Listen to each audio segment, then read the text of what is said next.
Welcome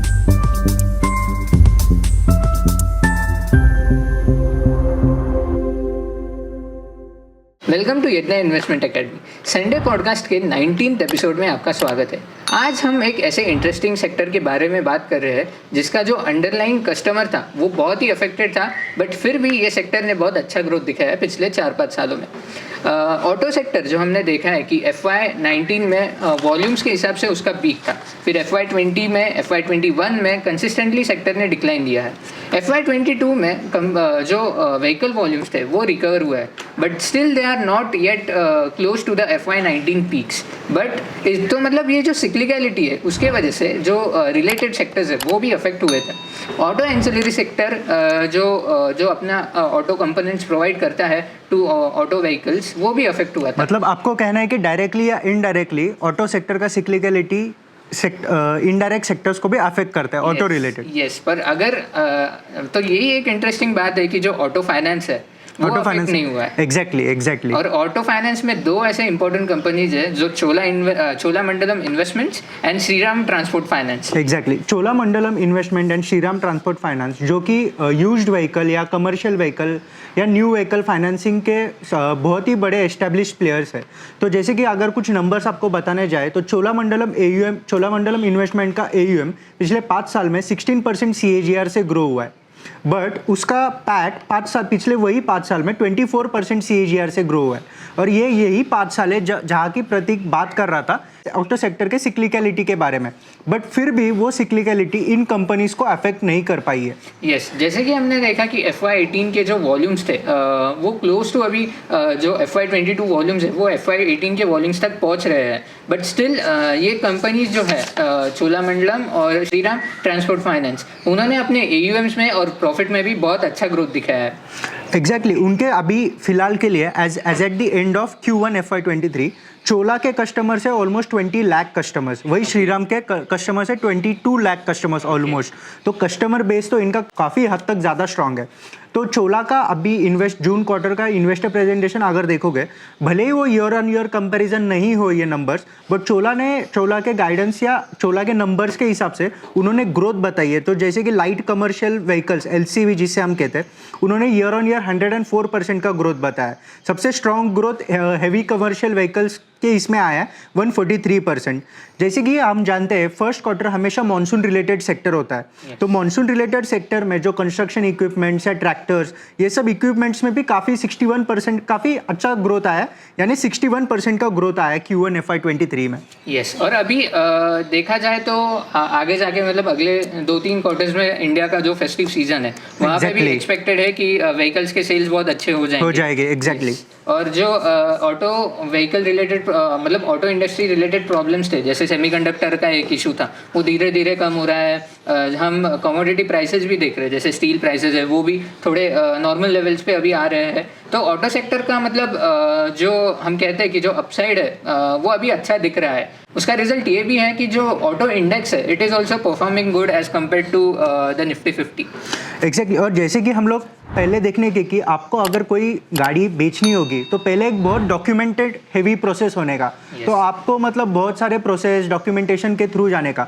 but ये companies चोला और श्रीराम अभी फिलहाल के लिए या मतलब अभी रिसेंटली खुद को अडेप्ट कर रहे हैं, एक टेक लेड कंपनी बन रहे हैं, जिसके कारण ये प्रोसेस बहुत ईजी हो रहा है। तो लोगों के लिए गाड़ी लेना बेचना ये बहुत एक प्रोसेस ईजी प्रोसेस हो रहा है। तो लोग भी काफ़ी अडेप्ट कर रहे हैं ये चीज़ को। यस, और इन कंपनीज का मतलब हम कह सकते हैं कि एक मेजर पॉइंट ये है कि they are heavily focused towards the commercial vehicles. Exactly. Yes, तो हम अगर जैसे कहते हैं कि लेट्स से चलो कि हमने एक होम लोन लिया है, होम की मोस्टली जो वैल्यू रहती है वो अप्रिशिएटिंग वैल्यू रहती है, इसलिए बैंक भी जो लोन टू वैल्यू रेशियो रहता है वहाँ पे कंफर्टेबल रहती है। मगर हम अगर देखें कि कमर्शियल व्हीकल्स की जो वैल्यू है वो मतलब जैसे व्हीकल्स का एज होता है वैसे उनकी वैल्यू धीरे धीरे गिरती है, तो वो बैंक्स के लिए एक रिस्क होता है। बट एक बिहेवियरियल एस्पेक्ट ये है कि जो कमर्शियल व्हीकल अपने ओनर के लिए एक बहुत इंपॉर्टेंट एसेट रहता है, it's a income and source of bread butter. तो अगर एक आदमी डिफ़ॉल्ट करता भी है एक कमर्शियल व्हीकल लोन पे तो उसके इनकम भी अफेक्ट हो सकते हैं। तो इसके वजह से they will always prefer to clear off the commercial vehicle loan. Exactly. अगर हम टिपिकल फाइनेंस के हिसाब से अगर ये दोनों कंपनीज को अगर देखें, जैसे कि हम लोग सबसे मेन इंपॉर्टेंट फाइनेंस सेक्टर में वो होता है एसेट क्वालिटी। कंपनीज, ये दोनों कंपनीज का एसेट क्वालिटी पिछले क्वार्टर में, जो कि कोविड सेकेंड वेव था, तो काफ़ी इम्पैक्ट हुए थे।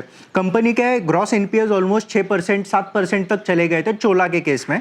वही श्रीराम ट्रांसपोर्ट के केस में ये नंबर्स उससे भी ज़्यादा हायर लेवल पे गए थे, ऑलमोस्ट 9% पे।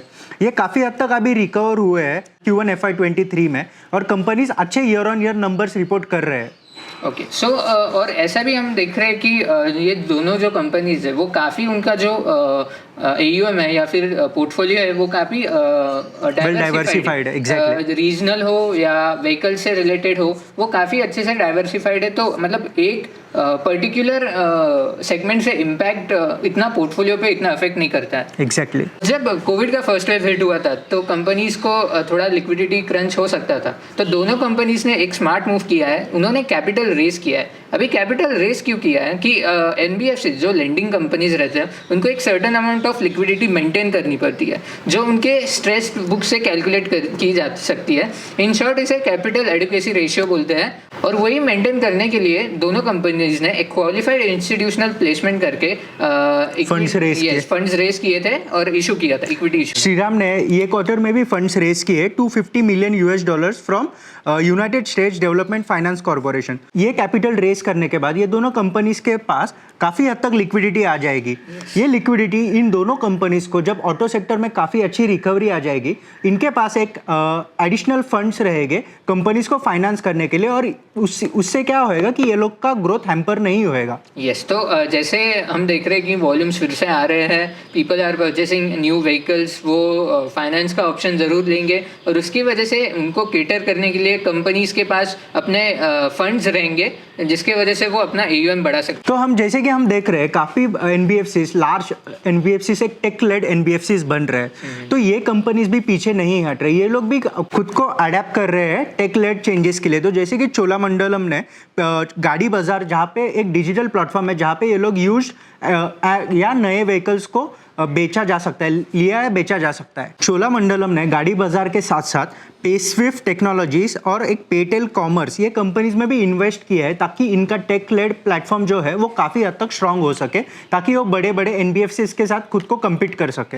यस, तो जैसे कि ये एक ऑटो फाइनेंस कंपनीज है, तो मोस्टली लेंडिंग में काम करती है। ये कंपनीज लॉन्ग टर्म के लिए बोरो करती है और शॉर्ट टर्म के लिए लेंड करती है। इसके लिए वो एसेट लाइबिलिटी का जो मैच रखना पड़ता है वो काफ़ी इंपॉर्टेंट होता है।